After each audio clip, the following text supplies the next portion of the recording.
제3장 우리 자신에 대한 오도.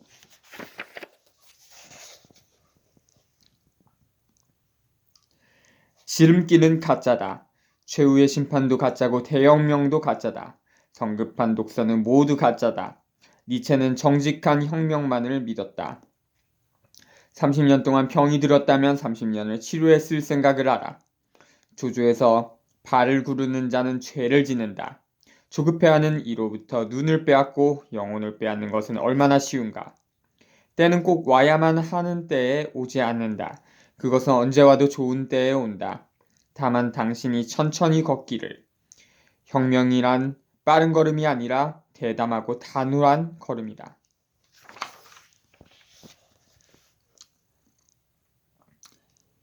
1.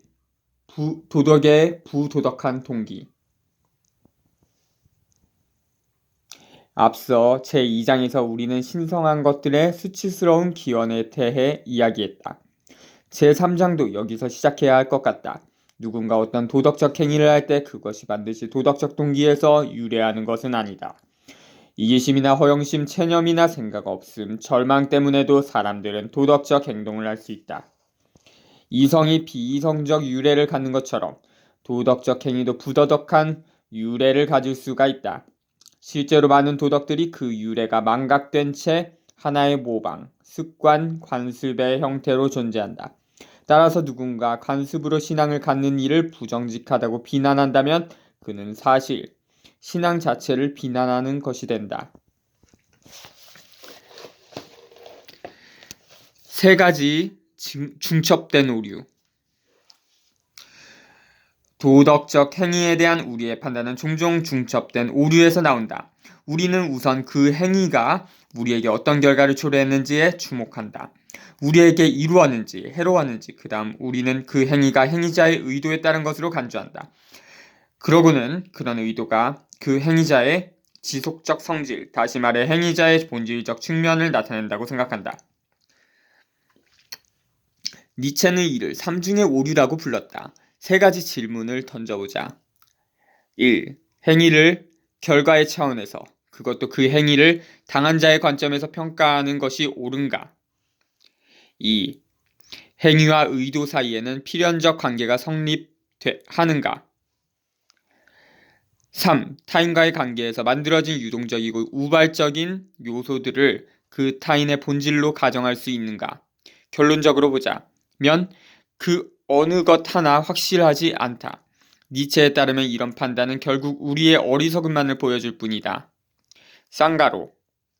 나중에 자유의지를 비판하며 우리는 이 문제를 다시 살펴볼 것이다.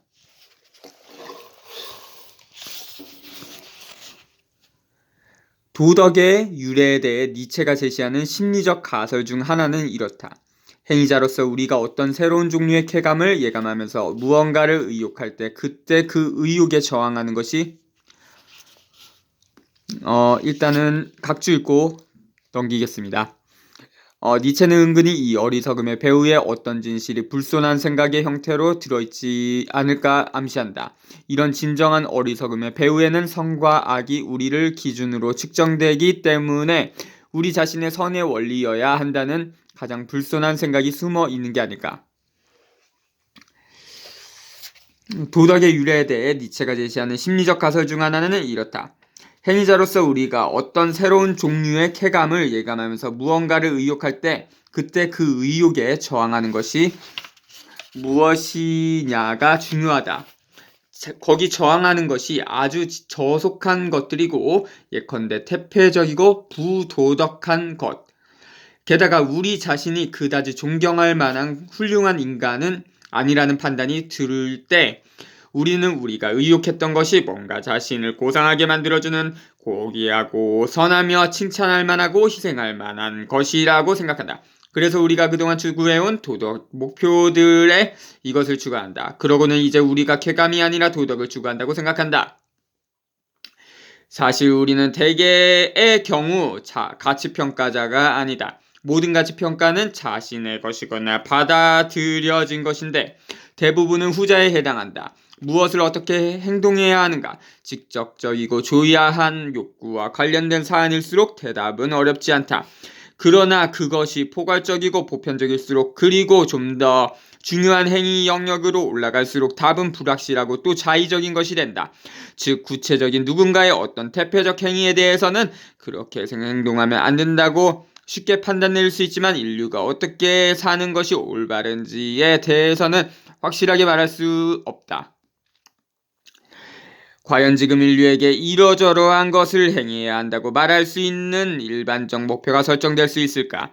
현재로서는 이런 목표가 존재하지 않는다. 따라서 도덕의 요구를 인류에게 부과해서는 안 된다. 그것은 비합리적이고 무책임한 것이다. 목표로 추천할 수 있지만 도덕처럼 부과할 수는 없다.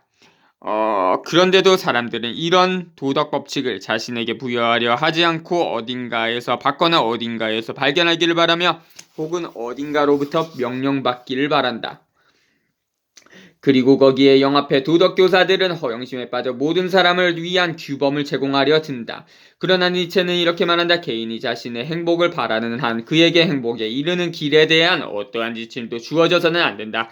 그것은 개인의 행복은 어느 누구에게도 알려져 있지 않은 자신만의 고유한 법칙들에서 솟아나기 때문이다. 그렇다면 사람들은 왜 외부에서 부여된 가치평가를 받아들이는가? 니체는 한마디로 두려움 때문이라고 말한다. 실제로 도덕에서 그릇되다라는 것은 위험하다라는 것과 같다. 즉 도덕적으로 그릇된 자가 되는 것은 그 사회에서 위험한 자가 되는 것이다. 그 때문에 도덕은 무엇을 위해 어떻게와 관련해 개인적 물음이 공공연하게 제기되는 것을 막아왔다. 도덕은 위험이 초래될 경우 사유를 마비시킨다. 위험을 감지했을 때 도덕은 사유를 막고 단지 명령한다. 이 경우 윤리는 튀지 않으려고 한다. 즉 도덕적 평가를 내면하에 우리 자신의 것인 듯한 태도를 취하는 게 상식이라고 생각한다. 그리고 점차 이 생각에 길들고 마침내 그것을 우리의 본성으로 만든다. 즉 우리의 천성은 천성으로 된 것이다. 우리가 자신의 생존을 위해 스스로 뭔가를 평가한 것은 아주 어린아이였을 때뿐이다. 그러나 불행히도 그때의 일을 다시 고쳐 배우는 일은 좀처럼 드물다. 그 때문에 우리는 대부분의 경우 어렸을 적에 익힌 판단들에 의해 일생을 놀아나는 어릿광대들이다. 네, 오늘은 여기까지 하겠습니다. 감사합니다.